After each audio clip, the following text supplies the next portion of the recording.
చంద్రబాబు ప్రమాణ స్వీకారానికి ముందే రాష్ట్రంలో రక్త చరిత్ర సృష్టించారని ఆగ్రహం వ్యక్తం చేశారు వైసీపీ ఎంపీ విజయసాయిరెడ్డి. ఏపీలో ఏ వ్యవస్థ పనిచేయడం లేదన్నారు. విజయసాయిరెడ్డి విమర్శలకు కౌంటర్ ఇచ్చారు టీడీపీ నేత బుద్ధా వెంకన్న. ఇప్పుడు ఆ డైలాగ్ వార్ చూద్దాం. ఉద్దేశపూర్వకంగా చంద్రబాబు నాయుడు ప్రమాణ స్వీకారానికి ముందే ఈ యొక్క హింసను ప్రేరేపించాడు అనేటటువంటి విషయంలో ఎటువంటి సందేహం లేదు.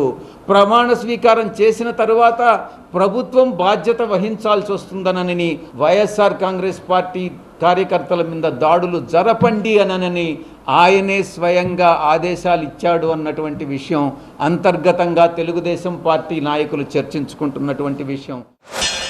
అరే ఒక్కరోజుకి ఎలాగైతే ఎలాగయా? మేము పోరాటం చేయాలా? ప్రతిపక్షంలో మేము దాడులు చేయమని ఎవరికీ చెప్పట్లేదు.